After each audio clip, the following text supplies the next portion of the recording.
The character I play is named Cashin Shin.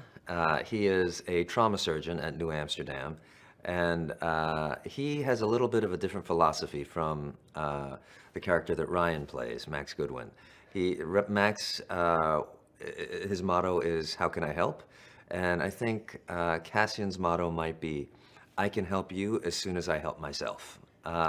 And to me, he reminds me a lot of doctors that I actually know who believe in self-care.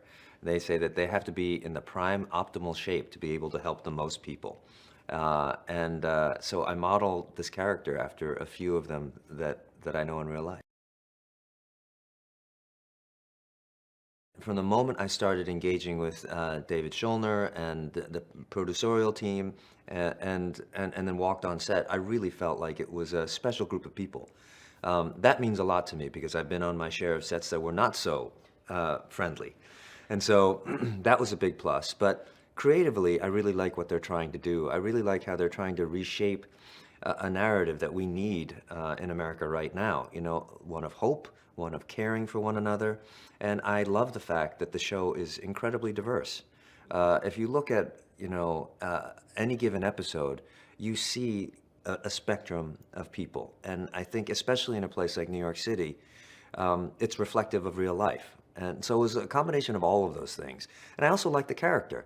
I think the character was a lot of fun. It is a lot of fun. And a person that I haven't quite played before. And, as an actor who's been, around for a little while, it's good to find a new challenge. I think there's a reason why medical dramas have been popular since the dawn of television, and that is that no matter what the circumstances are in the country or the world, people who save lives are heroes.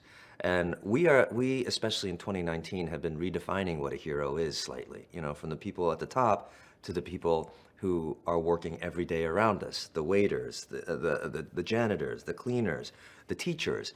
They've always been heroes, but, now we see heroes in a different way. I think, I think this show actually reflects how it takes everyone and it takes people who you would not expect to have the right attitude to become a hero.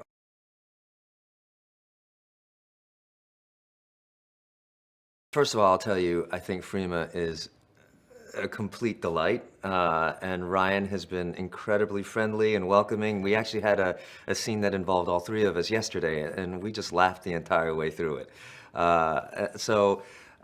Whatever awkwardness there is on camera is definitely not there off camera.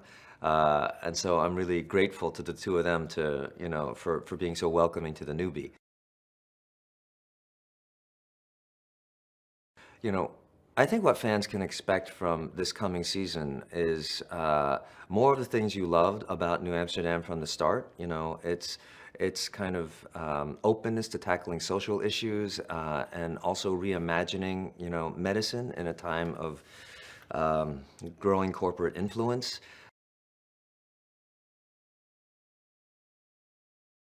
And characters that you've known and loved.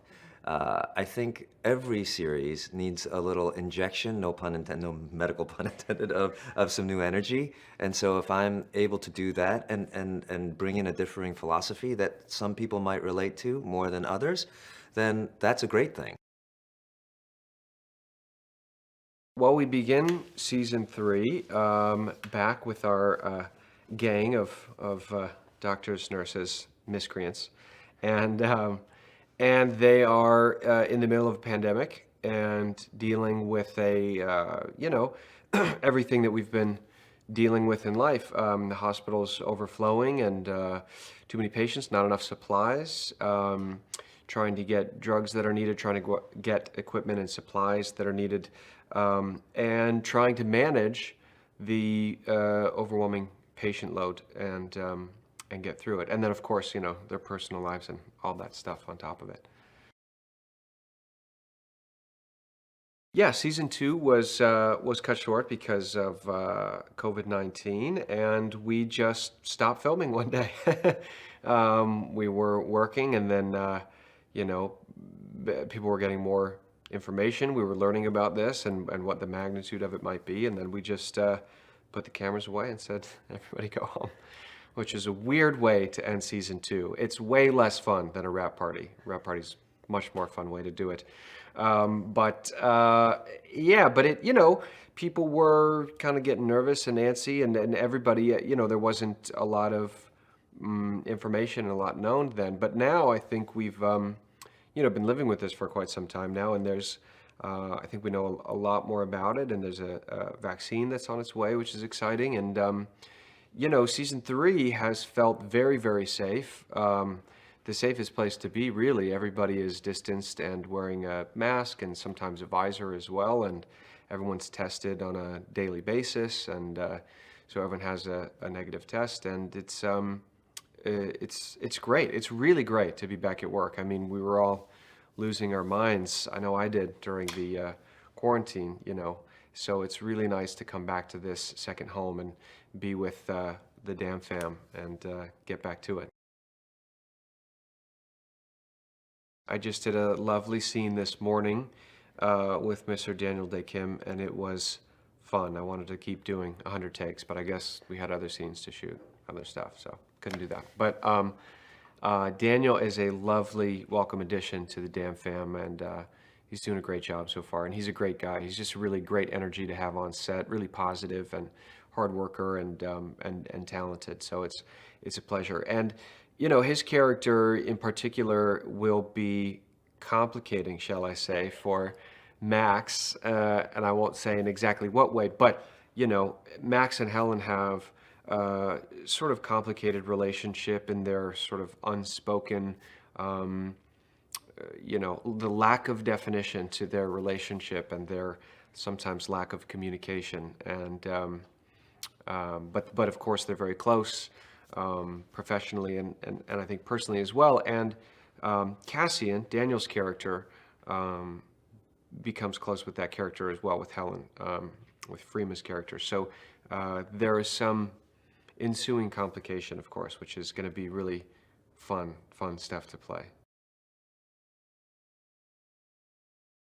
Max was struggling in season 2, being a single father and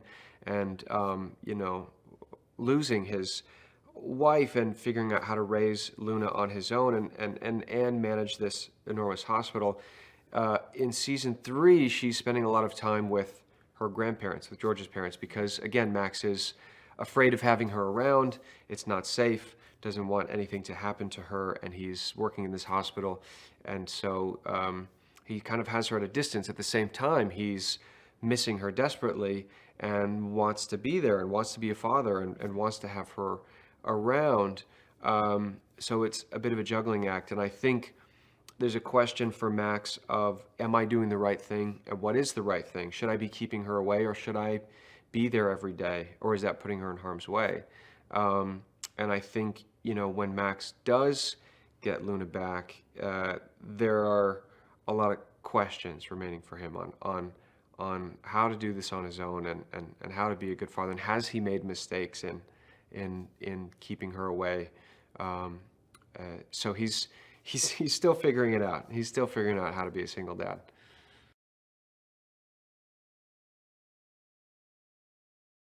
We all had to shut down, and it was kind of bizarre because we were actually shooting a storyline and an episode that was about a pandemic. So yeah, that was strange and surreal, where life was imitating art. But the storyline, I guess, we had to shut it down very quickly, but I think it still made sense. And then some of the footage that we didn't air, we ended up pushing to this season.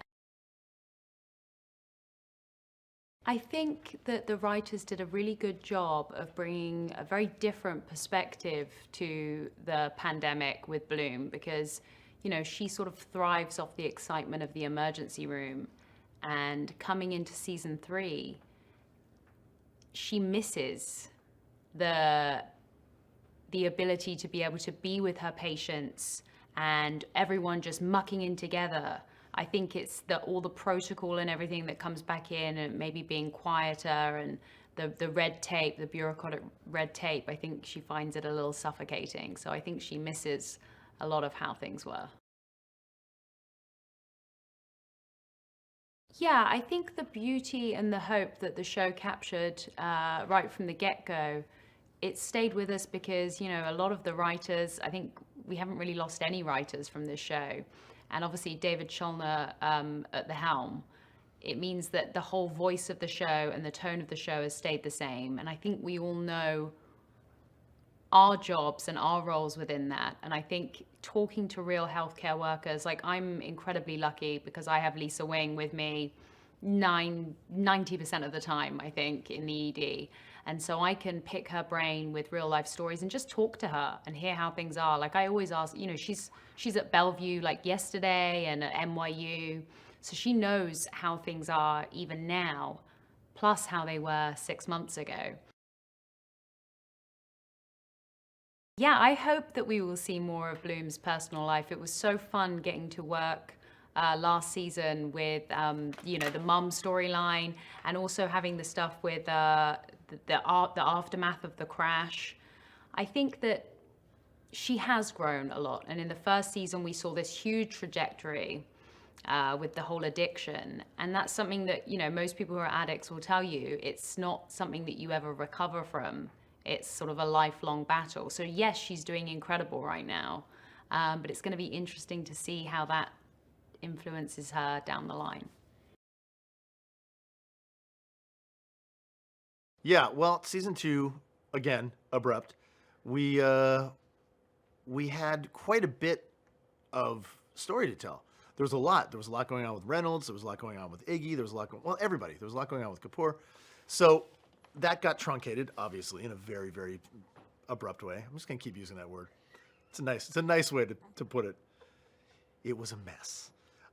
And David Schulner and all of our writers have done an amazing job of like literally transplanting some of the ideas that we needed to kind of bridge the gap between what happened at the end of our season 2 and what's happening now in season 1, but our season 3. But we also have so many other things to contend with. There's are we in a pandemic? Are we in the future? Are we living through the current pandemic now on the show? And still trying to maintain the through lines from season 2 to season 3, and they've done it so beautifully. I'm gonna talk about that for a minute. I was talking with my friend the other night about Iggy's kind of arc from season 1 to now, and they've thrown everything but the kitchen sink at me. Like the first, it was inappropriate behavior in relationships with my teen patients, which was massive for me as a person and as Iggy as the character. But learning how to carry that into season 2 and still like kind of trying to keep that ball in the air about like touching, and so that kind of informed me a lot. And then once I kind of got good at that, they're like, we have something else for you, eating disorders. And I was like, well, I actually have an eating disorder and I have body dysmorphia. And we collaborated on what that would look like for me because I didn't want it to be something that we would just kind of back burner or play at lightly. So we wrote a bunch of really when I say we, I mean I helped. I contributed to writing a bunch of stuff about the Iggy's eating disorder, disordered eating, and body dysmorphia, and it ended up being a huge arc that has carried from season 2 into season 3, and has turned into this whole beautiful evolution for Iggy, where we realize like he just doesn't know how to love himself. He can love other people, he can help other people, but he never learned how to feel love for himself. He was informed in a lot of negative ways by his parents. He's got a loving husband, he's got a family, and he knows how to love, but he cannot be loved. So it's been this really, the big headline for me and for Iggy this season and last season has been learning how to love himself. And it's really fun to play because I think a lot of people view Iggy on the show as one of the most compassionate characters on the show and very loving and light, but he's really tortured. He's really got a hard time. He's got a tumultuous kind of inside. It's real stormy. So it's been cool. The sort of compassion that David Schulner and our show displayed by pulling that episode last year is so indicative of what is important in the writer's room on the show. It's like at that moment, we didn't need any more fiction. We needed to focus on the truth, what was happening. We didn't need to throw it in people's faces. It was like it was a polite sort of bow out because it really means a lot to us and to the writers of the show and to the studio to be gentle and compassionate towards what's happening in the world right now. So yeah, of course, we're heading into season 3 thinking like, wow, how do we do this justice? How do we make people want to watch a show that's mirroring the horrific stuff that's going on in the world, but also feel like they need it or it's bringing them some kind of comfort. And like you said, our show really is like, it's a very hope-driven show, and there's so much heavy stuff out there in the world, but we're being heavy on the hope.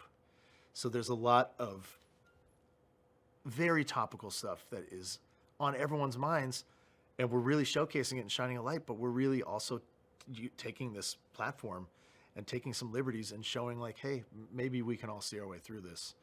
It is fiction, it is TV, but it's got a lot of reality and a lot of topical issues. So yeah, heavy on the hope. Heavy on the hope still, that's the mandate. Well, I mean, I certainly look for that, right? I find as a TV viewer, a rabid TV viewer during the pandemic. And let's remember, it's not just a pandemic. We had the Black Lives Matter movement that's still Me Too. There's all these things that we're going through. I mean, not to get political, but there's been some fairly, tumultuous times politically. And I think I need that. I'll just speak from my own experience. I need something sometimes that can pull me out of the darkness by reminding me that we can pull together. We can do things together that indeed affect change. And I myself, just even myself, I can do things every day that help bring about change. And I think this show is wonderful at showing that the small actions by individuals are the thing that make the difference. And when we have this condition where we believe that I can't be me, I can't make a difference, I can't make change. But that's the only thing through history that ever really has, right? So I think this show is really good at showing that individual actions and our accountability is really, really, really important right now. And then that brings hope. That brings me hope. I see that and I feel like I'm participating. I need stuff like that in my life.